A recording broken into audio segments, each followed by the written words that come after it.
연이은 흉기난동 사건 이후 적발된 살인 예고글만 300건이 넘었습니다. 검거된 피의자 절반가량이 10대라고 하는데요. 묻지마 흉기난동 사건, 그리고 줄을 잇는 살인 예고글의 배경엔 사회적으로 고립된 이른바 은둔형 외톨이 심리가 작용하고 있다는 분석이 나오고 있습니다. 해결 방안은 없는 건지 곽금주 서울대 심리학과 교수와 짚어보겠습니다. 어서 오십시오. 네, 안녕하세요.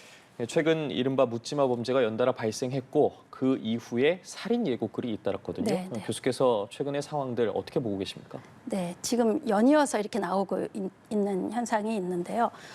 일단은 우리가 정유정 사건, 최근에 들어선 것만 하더라도 정유정, 그리고 조선, 그리고 또 이번에 서현역 사건까지 일련으로 이제 나오게 되니까 우리 많은 사람들이 이제 불안감을 가지게 되는 현상까지 가고 있습니다.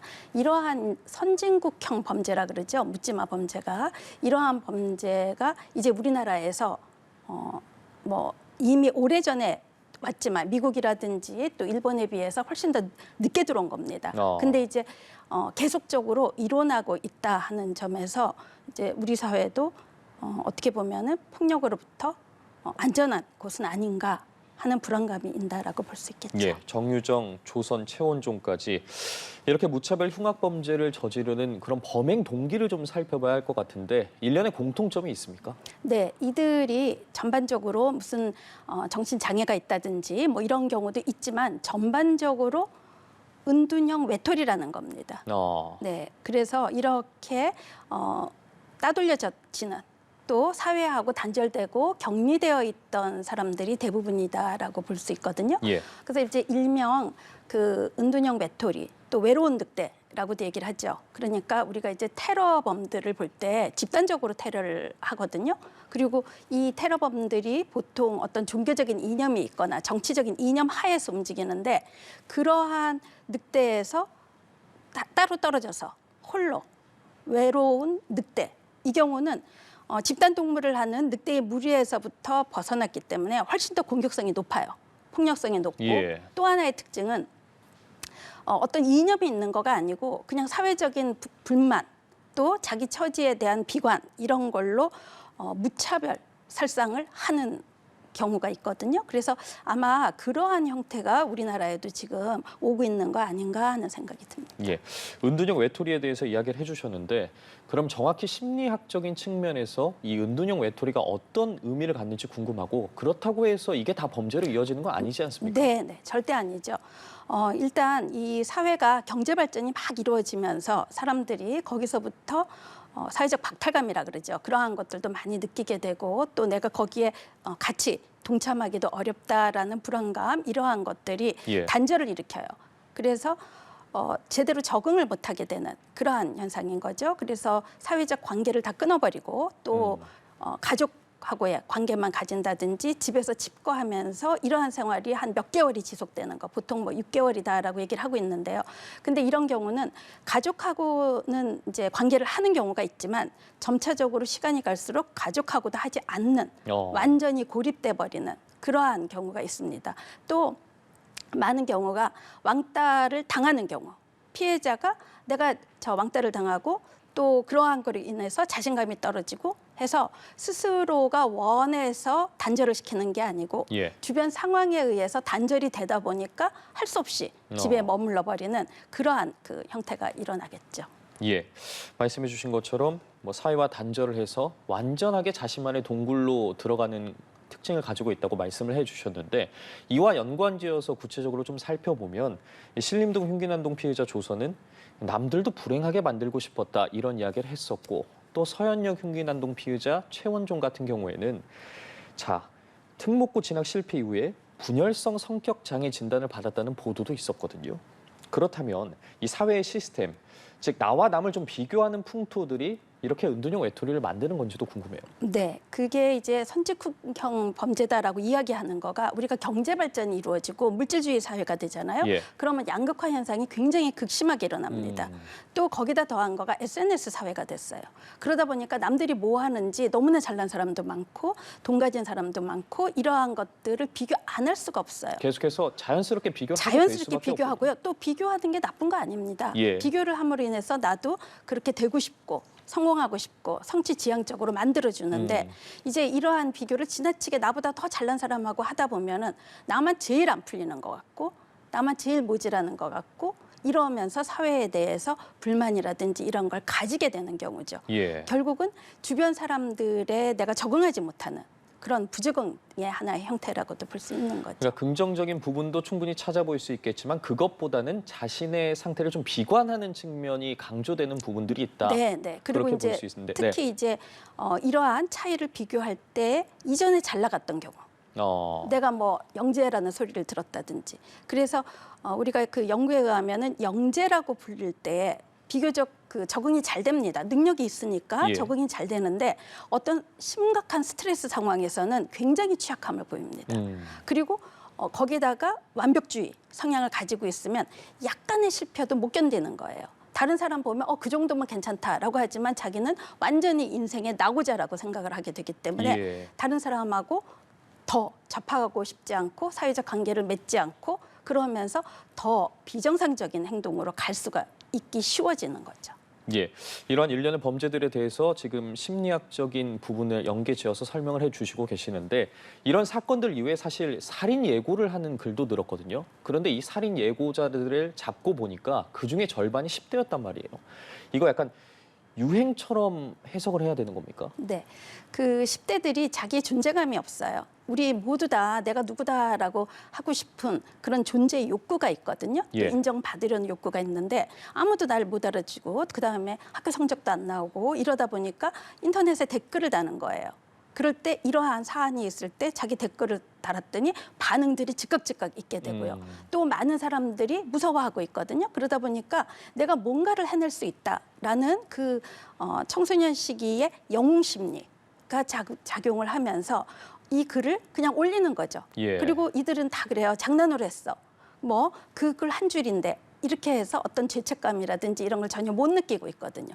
그렇지만 이거를 올린 그러한 청소년들이 다 범죄자는 아니에요. 예. 그냥 재미로 해볼 수도 있고 하지만 그걸 읽고 있는 그 많은 사람들 중에 어떤 취약성을 가지고 있는 사람이 있단 말이죠. 네. 피해 망상증을 갖고 있거나 뭐 이런 경우들이 있기 때문에 그 글의 영향을 받아서 행동으로 옮겨지기가 쉬워지는 게 문제인 거죠. 예, 좀 더 구체적으로 살펴보면 이 살인 예고글을 쓰면서 유행에 동참한다라고 덧붙인 글도 있었거든요. 살인 예고가 좀 유행처럼 번진 상황인데 이거는 어떤 심리라고 봐야 할까요? 네, 이 SNS 사회에서는 다른 사람들을 다 쫓아가고 싶은 심리가 있습니다. 그래야지 우리 사회가 발전도 하고 유행도 생기고 예. 이렇겠죠. 그냥 다른 사람들이 뭐 하든지 관심 없고 아주 옛날 시대처럼 살아간다면 전혀 발전이 없겠죠. 그래서 그렇게 보고자 하고 호기심을 가지게 되고 나도 거기에 동참하고 싶고 그 많은 사람들의 무리에 내가 들어가면 안전하거든요. 내가 정상이기 때문에. 그러다 보니까 유행으로 퍼지고 있을 때 나도 거기 그야말로 편승하려고 편승을 하는 예. 거죠. 그렇게 하면은 그 무리가 많으면 많을수록 나는 나의 지원자들이 더 많은 걸로 생각이 되고 안정감을 느끼게 되고 그래서 우리가 유행에서 뒤떨어지면 포모 현상이라고도 하는데요. 내가 격리되고 적응하지 못하고 나는 뒤떨어진 거 아니야? 라는 불안감 때문에 우리가 이건 뭐야? 하고 불만 가지면서도 SNS를 계속 보고 있고 하고 있고 그러니까 이게 유행이구나. 그럼 나도 거기 한번 해봐야지 라고 생각하게 되는 가벼운 그러한 그 사고 때문에 일어난 거라고. 예, 이러한 수 있죠. 일련의 살인 예고들이 결국 나도 어떤 집단에 좀 속해 있다 이런 소속감과 안정감을 준다고 분석을 해주셨는데, 자 은둔형 외톨이 청년이 24만 명 정도로 추산된다는 정부의 조사 결과가 발표가 됐었고, 일본 같은 경우에는 히키코모리라고 하죠. 네. 이미 사회적으로 큰 문제가 됐었는데, 그렇다면 이제 우리나라도 이 은둔형 외톨이가 사회적인 병폐 중에 하나로 자리 잡은 거 아니냐 이렇게 볼 수 있을까요? 네, 그 일본 같은 경우는 지금 100만 명이라고 추산하잖아요. 예. 근데 우리는 24만 명인데 아마도 더 있을 겁니다. 더 숨겨져 있고 본인이 그냥 성격상 그냥 내가 내성적이니까 집에 머무르고 싶은 거구나. 뭐 집순이 집돌이 이런 얘기 하잖아요. 그러니까 그런 걸로만 생각을 하게 돼서 통계 수치로 안 잡힌 경우들도 있거든요. 그래서 굉장히 많아질 거고요. 뭐 이들이 절대 전부 다 범죄자는 절대 아닙니다. 그렇죠. 예. 그렇지만 이제 일본 같은 경우에 이미 1980년도에 그 사건이 일어나거든요. 그래서 그 이후로 계속 지속적으로 일어나고 있습니다. 근데 이제 최근에 들어서 아주 급증을 하게 돼요.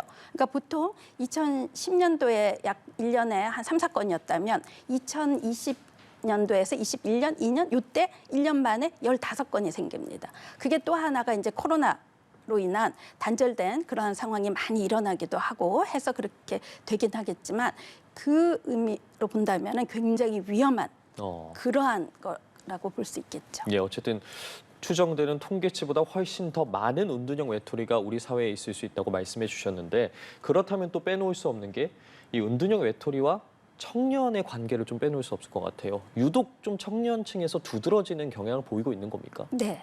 왜냐하면은 중년층만 하더라도 비교를 하더라도 내가 이제까지 이렇게 잘 살아왔어. 뭐 그다음에 지금 뭘 바꾼다거나 뭐 이러는 거가 어려우니까 그냥 적응 능력이 좋습니다. 예. 근데 이제 이 젊은 세대들이 일본도 마찬가지였거든요. 일본도 그 외톨이들이 늘어나게 된 거가 90년대 들어오면서 이제 장기 불황이 계속되고 취업이 안 되는 젊은 층들이 있고 비정규직이 늘어나게 되고 이러면서 그 젊은 층들 위주로 묻지마 범죄가 일어났거든요.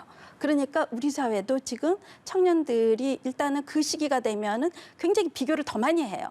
그래야지 자기 앞길을 더 개척해서 갈 거 아닙니까? 예. 그러다 보니까 그 비교에서 오게 되는 박탈감도 커지고 또 심지어는 취업이 잘 안 되고 취직도 안 되게 되고 또 내가 옛날에는 참 공부도 잘하고 잘 나갔는데 내가 예. 지금 이 모양 이 꼴이다라는 그런 자괴감이 훨씬 더 크게 되기 때문에 이 젊은 층 위주로 일어나고 있는 거가 굉장히 그 큰 특징이라고도 볼 수 있죠. 예.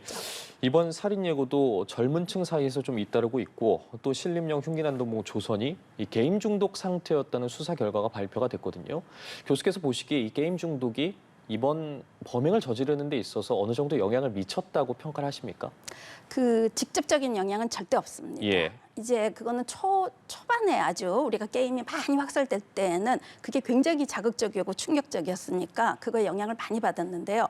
또 어느 정도 이렇게 청년기로 오면서는 직접적인 영향은 거의 없어요. 그러나 중요한 거는 이 외톨이들이 집에서 뭘 하겠습니까? 그게 이제 SNS를 보고 인터넷을 뒤지는 거예요.